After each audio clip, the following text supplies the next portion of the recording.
Hi, this is Tony Pelusi again, and today I wanted to talk with you about how the parenting coordination process gets set up.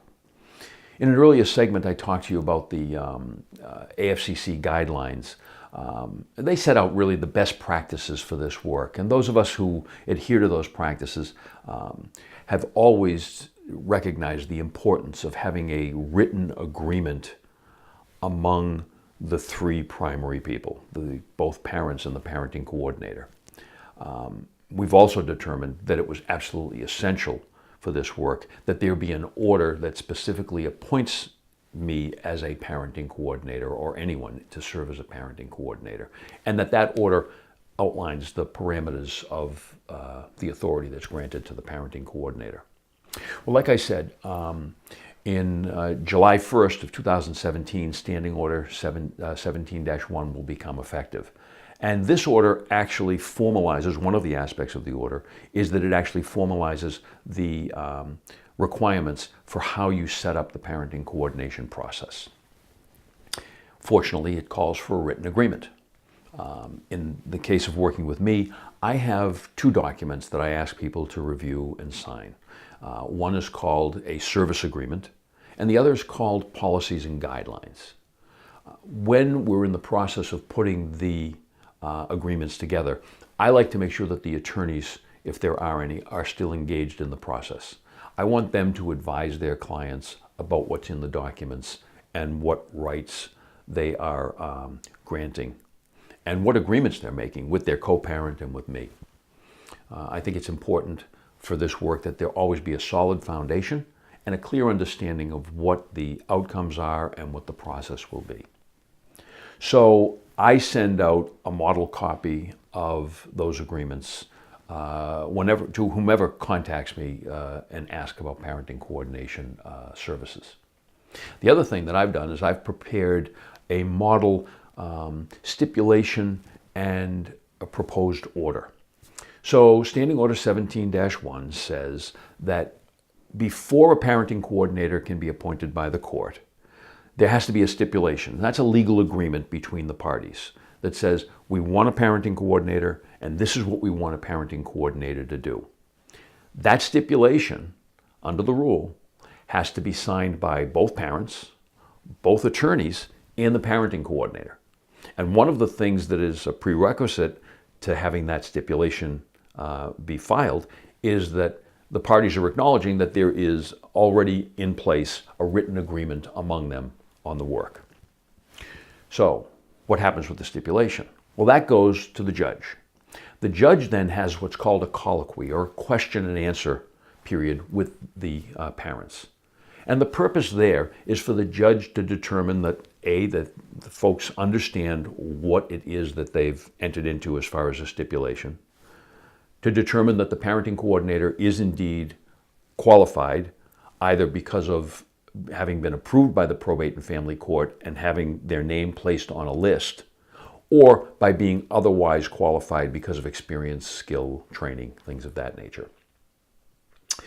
Judge has to make a determination that appointing a parenting coordinator is in the best interest of the children, because after all, that's what this work is all about.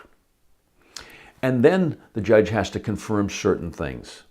For example, that they know, the parents know, how much the engagement will cost in general, how much the parenting coordinator will charge for the fees, how will those fees be allocated, and to, most importantly, to let the parents know that if they have a parenting coordinator, they have the right to determine, is the parenting coordinator's authority going to be to issue merely a recommendation, which they don't have to follow, or to issue a binding decision, which they must follow. That becomes very important because the appeals court in Massachusetts recently decided a case that said when parents enter into an agreement, be it a stipulation or a parenting coordination service agreement, where they agree that the decision of a parenting coordinator is going to be binding,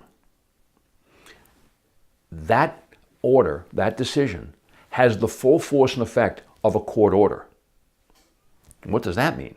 Well, that means if the decision is not adhered to, that party who doesn't adhere to it can be brought in to court on a contempt proceeding. We'll talk more about that later on.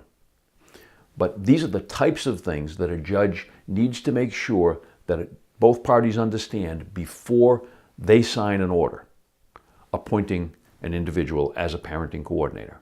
Once they do that, that order issues to both parties and to the parenting coordinator. And pretty much at that point, the attorneys get a chance to step back. They may come in to look at an authorization to release information or to give other advice. They're certainly not excluded from the process. But once the parenting coordinator is in place, there's pretty much an agreement, an explicit agreement, that any and all child-related conflict and disputes will first go through the parenting coordination process before they go anywhere else. So that's how the process sets up. Next, we'll talk about what happens in my practice when somebody has engaged me as their parenting coordinator. So what happens once the order has issued and I've been appointed to serve as a parenting coordinator? Well, the first thing that's important is that both parents have submitted their share of the retainer. The way that I do this work is based upon what the court order is, and usually it's a 50-50 sharing agreement. I ask each parent to contribute $2,500 to a retainer account. That money is theirs, it still remains as theirs, and it stays in that account until I bill against it. Once I've received the retainer and the agreements have been signed, the service agreement and the policies and guidelines, I send out to the parents 2 questionnaires. Purpose is for me to start to get educated about the family dynamic. So I will ask 1 questionnaire, which is pretty much demographic. Talk to me about your family. Talk to me about your family of origin, your employment, any information about the children that's important concerning their education or their medical needs, religious affiliations. It covers a vast array of information that's helpful to me to serve in a parenting coordination capacity.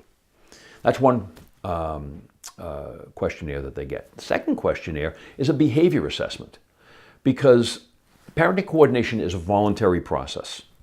Like most voluntary processes, it's important that people feel comfortable when they're doing the work. So I look for things and primarily assess interpersonal violence. Now, most people think of interpersonal violence as domestic violence or hitting. And that's certainly one aspect.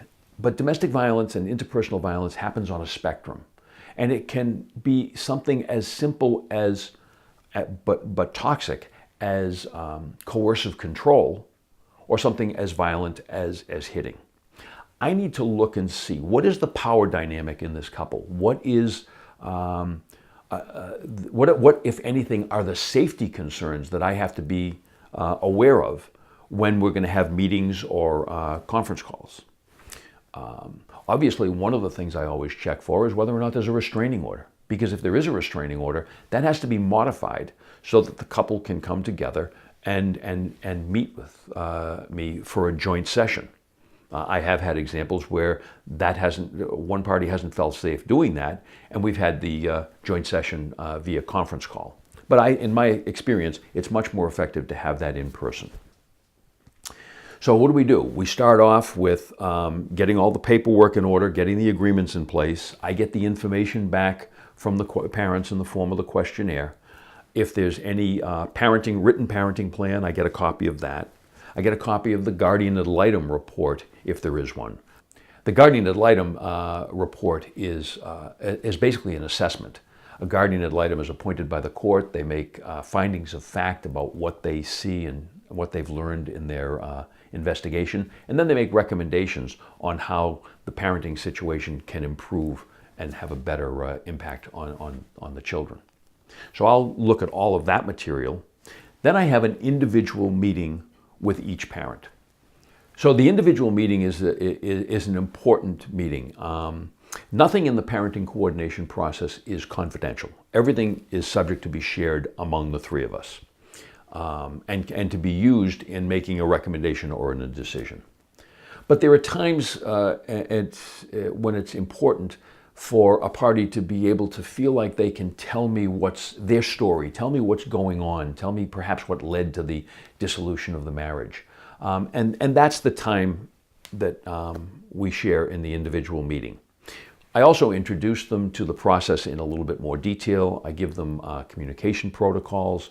I work with them on setting the table for the change that has to come. See, one of the elements of being a parenting coordinator, aside from conflict resolution, is education. So this is where I start laying the foundation and the groundwork. I also give individuals homework at this individual meeting, because that's when they get a copy of the communication protocol, and they're invited to review it and make sure that it is in conformity with what their understanding of the parenting plan is. I do that as well, but I want their input. And one of the most important aspects of the individual meeting is I invite both parents to start to develop an agenda of what are the open considerations, what are the issues that are nettlesome, that are troublesome in this relationship. Because when we get together for our joint meeting, after we confirm the process and make sure that everyone's on the same page, we dive into the agenda and start to resolve issues and come to agreements or make recommendations. And the process of how we arrive at recommendations and decisions is going to be the subject of another video in this series that I hope you'll tune into. My name's Tony Pelusi. I'm a lawyer, a parenting coordinator, and a relationship coach. I hope you've benefited from watching this video, and if you'd like to learn more about what I do, or parenting coordination in general, please visit my website, tonypelusi.com. Thanks, and have a good day.